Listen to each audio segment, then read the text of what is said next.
മാറ്റം ഉണ്ട് എന്നതിന്റെ ഉറപ്പായ സൂചനകളായിട്ടാണ് ഞാൻ ഇതിനെ കാണുന്നത്. അതിലപ്പുറം ഇന്ന് IAS ഉദ്യോഗസ്ഥന്റെ ഭാഗത്ത് വന്നിരിക്കുന്ന B. അശോകിന്റെ ഭാഗത്ത് വന്നിരിക്കുന്ന പ്രതികരണം അതും സമാനതകളില്ലാത്ത പ്രതികരണമാണ്. അത് ശരിയോ തെറ്റോ, ഒരു ഉദ്യോഗസ്ഥന് അങ്ങനെ സംസാരിക്കാമോ സർക്കാരിനെതിരെ എന്ന ചോദ്യമൊക്കെ അവിടെ മാറ്റിവെക്കുക. പക്ഷെ അദ്ദേഹം പറഞ്ഞ കാര്യങ്ങൾ അതീവ ഗൗരവത്തിലുള്ള ആണ് എന്നുള്ളതാണ്. ഇവിടെ ഭരണഘടനയ്ക്ക് അപ്പുറമുള്ള ഒരു ബാഹ്യ ശക്തിയാണ് ഇവിടെ ഭരിച്ചിരുന്നത് എന്ന് പറയുന്നത് ഒരു പ്രധാനപ്പെട്ട വിഷയമാണ്. ഞാൻ സ്മൃതി പരുത്തിക്കാടിന്റെ ഒരു വിഷമം അല്ലെങ്കിൽ അവരുടെ സങ്കടം നിങ്ങളുടെ മുമ്പിലേക്ക് അവതരിപ്പിക്കാൻ വേണ്ടി വന്നതാണ്. ഭയങ്കര സങ്കടത്തിലാണ് ആളുള്ളത്. കഴിഞ്ഞ ദിവസമാണ് എക്സിറ്റ് പോളുകളൊക്കെ വന്നത്. ഈ എക്സിറ്റ് പോളുകളൊക്കെ എക്സാക്റ്റ് പോളുകളാണോ എന്ന രീതിയിലൊക്കെ ഇപ്പോൾ ഡൗട്ടൊക്കെ വന്നു തുടങ്ങിയിട്ടുണ്ട്. അങ്ങനെ അങ്ങോട്ട് അടിപതറി പോകാൻ മാത്രം LDF എന്തുമാത്രം കുരുത്തക്കേട് ചെയ്തിരിക്കണം കേരളത്തിൽ. എന്നാൽ ഒരു ഭരണ വിരുദ്ധമായിട്ടുള്ള പരിപാടി ഒന്നും കാണാനില്ലതാനും. എന്നാൽ എല്ലാ പ്രശ്നങ്ങളും പ്രതിപക്ഷത്തായിരുന്നു. ഇങ്ങനെയൊക്കെ നിൽക്കുന്ന ഈ ഒരു സമയത്താണ് ഇത്തരത്തിലുള്ള ചില വർത്തമാനങ്ങളുമായിട്ട് നമ്മുടെ പരുത്തിക്കാട് വരുന്നത്. പരുത്തിക്കാട് പറയുന്നത് B. അശോക് എന്ന് പറയുന്ന ഒരു സർക്കാർ ഉദ്യോഗസ്ഥൻ, ഒരു IAS ഉദ്യോഗസ്ഥൻ കഴിഞ്ഞ ദിവസം ഒരു വാർത്താ സമ്മേളനത്തിൽ പറഞ്ഞു, പിണറായി വിജയന്റെ ആ ഒരു ഭരണത്തെക്കുറിച്ച് നല്ലത് മാത്രം പറയാൻ വേണ്ടിയിട്ട് ഉദ്യോഗസ്ഥ വൃന്ദങ്ങളിൽ ഒരു കോക്കസ് ഉണ്ട് എന്നാണ് B. അശോക് പറയുന്നത്. ആ പറയുന്ന വാക്കുകൾ ഇങ്ങനെയാണ്, ഒന്ന് കേട്ടോക്കൂ. സംസ്ഥാനത്ത് തുടർ ഭരണം ഉറപ്പാക്കാൻ ഒരു ഉദ്യോഗസ്ഥ കോക്കസ് കഴിഞ്ഞ ഏകദേശം 6 മാസമായിട്ട് സജീവമായിട്ട് പ്രവർത്തിക്കുകയാണ്. ഈ കമ്മ്യൂണിസ്റ്റ് പാർട്ടിയുടെ ആഭിമുഖ്യമുള്ള ഉദ്യോഗസ്ഥർ മുമ്പ് ഉണ്ടായിട്ടുണ്ട്. അവർ കമ്മ്യൂണിസ്റ്റ് പാർട്ടിയുടെ നയപരിപാടികൾ നടപ്പാക്കാൻ കൂടുതൽ ഉത്സാഹിച്ചിട്ടുണ്ട്. ചിലപ്പോൾ UDF ഗവൺമെന്റ് അധികാരത്തിൽ വരുമ്പോൾ അവരോട് അടുത്ത് നിൽക്കുന്ന ചില ഉദ്യോഗസ്ഥർ കൂടുതൽ സജീവമായിട്ട് പ്രവർത്തിച്ചിട്ടുണ്ട്. അതൊക്കെ വളരെ സറ്റിലായിട്ട് അവരുടെ കർമ്മത്തിന് ഒരു മിഴിവ് കെട്ടത്തക്ക രീതിയിൽ കൂടുതൽ സജീവമായിട്ട് പ്രവർത്തിക്കുന്നു എന്നുള്ളതല്ലാതെ ഭരണകക്ഷിയുടെ ഇതാണ് B. അശോക് എന്ന് പറയുന്ന ആ ഒരു സർക്കാർ ഉദ്യോഗസ്ഥൻ, IAS ഉദ്യോഗസ്ഥൻ. അദ്ദേഹം കഴിഞ്ഞ ദിവസം പറഞ്ഞ ആ ഒരു പ്രസ്താവനയിൽ പിണറായി വിജയൻ ഒരു മൂന്നാമതും അധികാരത്തിൽ കയറാൻ വേണ്ടിയിട്ടുള്ള ശ്രമങ്ങളൊക്കെ നടത്തിയിട്ടുണ്ട് എന്നാണ്. അപ്പോൾ ഇദ്ദേഹവും വിശ്വസിക്കുന്നത് പിണറായി വിജയൻ എന്തായാലും 3ാം തവണ എത്തും എന്ന് തന്നെയാണ് ഇദ്ദേഹവും ഇപ്പോൾ വിശ്വസിക്കുന്നത്. അതിനുള്ള എല്ലാ പണികളും പിണറായി വിജയൻ എടുത്തിട്ടാണ് മാറിപ്പോയിട്ടുള്ളത്, അല്ലെങ്കിൽ ഇപ്പോൾ മാറി നിന്നിട്ട് ഇലക്ഷന് വേണ്ടിയിട്ട് നിന്ന് എന്നാണ് ഇദ്ദേഹം ഇപ്പോൾ പറഞ്ഞു വെക്കുന്നത്. എന്തായാലും അദ്ദേഹത്തിനെ നമുക്ക് മുഖവിലയ്ക്ക് എടുക്കണോ എന്നുള്ള സംഗതി കാരണം. പക്ഷേ ഇദ്ദേഹത്തെ മുഖവിലയ്ക്ക് എടുക്കുന്നത് ആര് എന്നൊക്കെ ചോദിച്ചു കഴിഞ്ഞാൽ അത് സ്മൃതി പരുത്തിക്കാടാണ്. സ്മൃതി പരുത്തിക്കാട് അങ്ങനെ മുഖവിലയ്ക്ക് എടുക്കുമ്പോൾ മറ്റു ചില ആൾക്കാർ കൂടി ഉണ്ടല്ലോ. അശോകിന്റെ പ്രതികരണത്തിലൊന്നും നമുക്കിതിനെ ഭരണത്തിന്റെ മാറ്റത്തെ അളക്കാൻ കഴിയില്ല എന്നുള്ളതാണ് എന്റെ വിശ്വാസം. ഇനി ഞാൻ എന്തുകൊണ്ടാണ് ഈ എക്സിറ്റ് പോളുകളെ വെച്ചുകൊണ്ട് ഒരു പ്രവചനത്തിന് നമുക്ക് ധൈര്യമില്ല എന്ന് പറയാനുള്ള കാരണം ഒരു പൊളിറ്റിക്കൽ സയൻസ് വിദ്യാർത്ഥി എന്ന നിലയിൽ എക്സിറ്റ് പോളുകൾ, പ്രീ പോളുകൾ, പോസ്റ്റ് പോളുകൾ, ഇതിന്റെ എല്ലാം കൃത്യമായിട്ടുള്ളൊരു രീതിശാസ്ത്രം ഉണ്ടെന്ന് നമുക്ക് എല്ലാവർക്കും അറിയാവുന്നതാണല്ലോ. അതിൽ എക്സിറ്റ് പോളിന്റെ കാര്യത്തിൽ പാലിക്കേണ്ട രീതിശാസ്ത്രത്തെ കുറിച്ച് വളരെ കൃത്യമായിട്ട് ഇപ്പൊ CSDs പോലെയുള്ള ഏജൻസികളൊക്കെ അത്തരം സർവേകൾ നടത്താറുണ്ട്. ആ സർവേകൾക്കൊക്കെ കുറെയൊക്കെ പ്രവചന ശേഷിയുണ്ട് എന്നുള്ളതാണ്. നോക്കൂ, മൈ ആക്സസിന്റെ കാര്യം നിങ്ങൾ മനസ്സിലാക്കേണ്ട കാര്യം, നമ്മുടെ കേരളത്തിൽ വന്നിട്ട് എക്സിറ്റ് പോൾ നടത്തിയ ആളുകളുടെ ലിസ്റ്റുകൾ എടുത്തു നോക്കുകയാണെങ്കിൽ കേരളത്തിലുള്ള ചാനലുകളെല്ലാം മിക്കതും ഡൽഹി ബേസ്ഡ് ആയിട്ടുള്ള ഒരുപാട് ചാനലുകളാണ് നമ്മുടെ കേരളത്തിൽ ഇവിടെ വന്നിട്ട് ഇത്തരത്തിലുള്ള എക്സിറ്റ് പോളുകളൊക്കെ എടുത്തിട്ടുള്ളത്. എന്ത് ബേസിന്റെ പേരിലാണ്?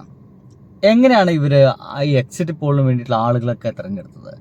റാൻഡമായിട്ട് നടന്നിട്ട് എല്ലാവരോടും കൂടിയിട്ട് ചോദ്യം ചോദിച്ച് കേരളം മുഴുവൻ നടന്ന് ഈ കോടിക്കണക്കിന് ജനങ്ങളുടെ പൾസ് എങ്ങനെയാണ് ഇവർ മനസ്സിലാക്കിയത് എന്നതൊക്കെ ഭയങ്കര കൺഫ്യൂസ്ഡ് ആക്കപ്പെടുന്നൊരു സംഭവമാണ്.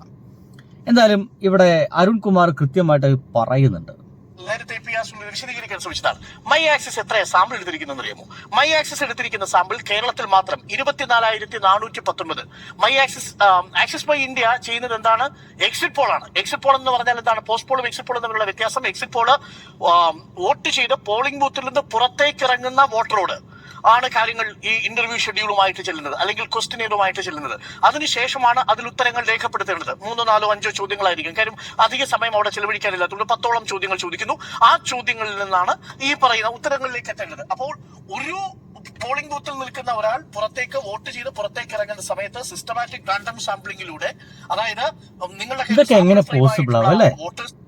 നമ്മുടെ കയ്യിൽ കുറെ ചോദ്യങ്ങളുണ്ട്. ഈ ചോദ്യങ്ങളൊക്കെ ചോദിച്ചുകൊണ്ട് ഒരു 24,000 പേരുടെ കണക്കുകൾ എടുത്തുകൊണ്ട് ആ 24,000 പേരുകൾ പറയുന്ന സംഗതി വെച്ചിട്ട് എങ്ങനെയാണ് ഇന്ന പാർട്ടി മാത്രമാണ് അധികാരത്തിൽ കയറുക എന്ന് പറയാൻ സാധിക്കുക. ഇതിനൊക്കെ വേണമെങ്കിൽ ചില പാളയങ്ങളിൽ ഭയങ്കര ആഹ്ലാദം ഉണ്ടാക്കാൻ, ആഘോഷം ഉണ്ടാക്കാൻ, അതേസമയം തന്നെ ചില പാളയങ്ങൾ ഭയങ്കര കൺഫ്യൂഷൻ ഉണ്ടാക്കാൻ, ഭയങ്കര ടെൻഷൻ ഉണ്ടാക്കാൻ സാധിക്കുക മാത്രമല്ലേ സാധിക്കുകയുള്ളൂ. ഉദാഹരണത്തിന് കണ്ണൂർ പോലുള്ള സ്ഥലത്ത്, നമ്മുടെ കമ്മ്യൂണിസ്റ്റുകാർ മാത്രമുള്ള സ്ഥലത്ത് ഒരു 10-24,000 പേരെ കണ്ടു കഴിഞ്ഞാൽ അവരൊക്കെ പറയുക CPM തന്നെയാണ് അധികാരത്തിൽ കയറുക എന്നാണ്. ഇത് തന്നെ കോൺഗ്രസ് കോട്ടകൾ സംഭവിക്കും. അപ്പൊ ഇതെങ്ങനെയാണ് ഒരു വോട്ട് ബാങ്കായിട്ട് ഇത് മാറിയിരിക്കുന്നു എന്ന രീതിയിലൊക്കെ പറയുക എന്നുള്ളതാണ് ഇവിടെ അരുൺ കുമാർ പറയുന്നത്. പക്ഷേ സ്മൃതിക്ക് അപ്പോഴും വേണ്ടത് എന്താ വെച്ച് കഴിഞ്ഞാൽ ഭയങ്കര രസകരമാണ്. സ്മൃതിക്ക് വേണ്ടത് കൃത്യമായിട്ടും ഇവിടെ പിണറായി വിജയൻ എന്തൊക്കെയോ പ്രശ്നങ്ങൾ ഉണ്ടാക്കിയിട്ടുണ്ട് എന്ന് തന്നെയാണ്. കേൾക്കണം കേട്ടോ. ഇത് എന്തായാലും ഒരു ഭരണമാറ്റം ാണ്. ഇവിടെ KM എബ്രഹാം എന്താണ് ഇവിടെ ചെയ്തിരുന്നത്, അദ്ദേഹം ഇവിടെ ഒരു കോക്കസ് ഉണ്ടാക്കിയെന്ന് അടക്കമുള്ള കാര്യങ്ങൾ, നമുക്ക് ഈ സർക്കാരുമായി ബന്ധപ്പെട്ട് അഴിമതിയില്ല എന്നുള്ള പ്രതികരണങ്ങളാണ് തുടർച്ചയായി ഭരണപക്ഷം പറഞ്ഞുകൊണ്ടിരുന്നത്. ഇവിടെ സർക്കാരിൽ അഴിമതിയുണ്ടോ എന്ന് പരിശോധിക്കുക. സാധാരണഗതിയിൽ മാധ്യമങ്ങളാണ് അത്തരമൊരു അന്വേഷണത്തിലേക്കൊക്കെ കടക്കുക. ഇവിടെ സർക്കാരിന് സെക്രട്ടേറിയറ്റിന്റെ പടി കയറാൻ പറ്റാത്ത മാധ്യമങ്ങൾക്ക് സെക്രട്ടേറിയറ്റിന്റെ പടി കയറാൻ പറ്റാത്ത വിധത്തിൽ എല്ലാം അടച്ചുപൂട്ടിയിരിക്കുന്ന ഒരു സാഹചര്യമായിരുന്നു. അപ്പോൾ സെക്രട്ടേറിയറ്റിന്റെ പടി കണ്ട് കയറാൻ പറ്റാത്തതായതുകൊണ്ട് തന്നെ സെക്രട്ടേറിയറ്റിനുള്ളിലത്തെ ഒരു വാർത്ത പോലും പുറത്തേക്ക് എത്തിയില്ല എന്നുള്ളതാണ്. ഇതാരെയാണ് ഈ സ്മൃതി പരുത്തിക്കാട് ഇങ്ങനെ പറഞ്ഞ് പറ്റിച്ചുകൊണ്ടേയിരിക്കുന്നത്? നമ്മളെന്താ ജനങ്ങൾ പൊട്ടന്മാരോ? നമ്മളിപ്പോൾ ആളുകളൊക്കെ ഇവരെ വാക്കുകൾ കേട്ടാണ്ട് വിശ്വസിച്ചപ്പോ നമ്മൾ രാവിലെ അമേദ്യം തിന്നണ്ടെന്നേ ചോറിന് പകരമായിട്ട് വേണ്ടേ?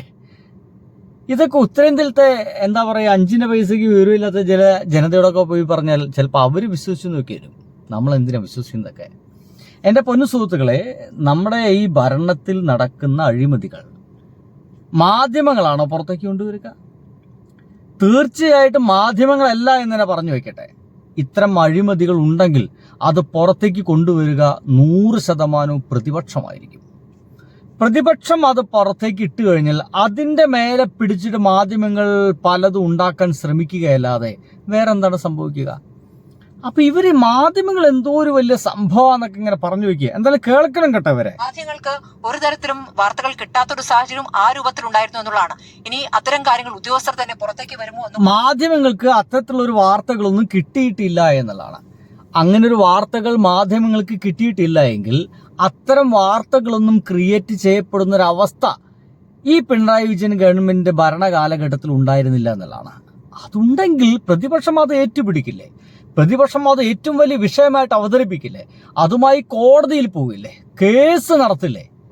അങ്ങനെയെങ്കിൽ ജനങ്ങൾക്കിടയിൽ ഒരു വിശ്വാസ്യത ഉണ്ടാക്കാൻ വേണ്ടിയിട്ട് ഇവിടുത്തെ വലതുപക്ഷ ആളുകളൊക്കെ ശ്രമിക്കില്ലേ? അവർക്ക് അതൊന്നും ശ്രമിക്കാൻ പറ്റിയിട്ടില്ലെങ്കിൽ അങ്ങനത്തെ ഒരു അഴിമതി ഇവിടെ ഇല്ല എന്നർത്ഥം. അതിനപ്പുറത്തേക്ക് വേറെ ഒന്നുമില്ല. പുറത്തേക്ക് പറയുമോ എന്നുള്ളൂടെയാണ് അറിയേണ്ടത്. ഏതായാലും ബി അശോക് അഴിമതി പറഞ്ഞിട്ടില്ല. ഇവിടെ ഭരണഘടനാ വിരുദ്ധമായ കാര്യങ്ങൾ നടന്നിരിക്കുന്നു, ഒരു കോക്കസ് പ്രവർത്തിച്ചിരിക്കുന്നു, ഒരു തുടർഭരണത്തിന് വേണ്ടി ഉദ്യോഗസ്ഥ തലത്തിൽ തന്നെ ഒരു പ്രവർത്തനം നടന്നിരിക്കുന്നു എന്നുള്ള ഗുരുതരമായ ആരോപണം അവിടെ ഉയർത്തുമ്പോൾ, അങ്ങനെ ഉയർത്താമോ എന്നൊരു ചോദ്യം അവിടെ നിൽക്കുമ്പോഴും ആ ഉയർത്തിയ ചോദ്യങ്ങൾക്ക് എന്റെ പൊന്നു സുഹൃത്തെ ഉയർത്തിക്കോട്ടെ. നോക്കൂ, ഏതൊരു ഭരണവും വീണ്ടും തുടർ ഭരണത്തിന് വേണ്ടിയിട്ട് അവർ കളിക്കാവുന്ന കളികൾ മുഴുവൻ കളിക്കും. അത് ഉമ്മൻചാണ്ടി ഭരണ കാലഘട്ടത്തിലും വീണ്ടും അധികാരത്തിൽ വരാൻ വേണ്ടിയിട്ട് മോഹൻലാലിനെ വെച്ച് ഇൻജുറി നടത്തിയിട്ടില്ലേ? അത് തന്നെയല്ലേ ഇവിടെയും നമ്മുടെ പിണറായി വിജയൻ ചെയ്ത്. ഇതൊക്കെ ഒരു സ്റ്റണ്ടാണെന്നേ. അത്തരത്തിലുള്ളൊരു പൊളിറ്റിക്കൽ സ്റ്റണ്ടൊക്കെ എല്ലാവരും നടത്തും.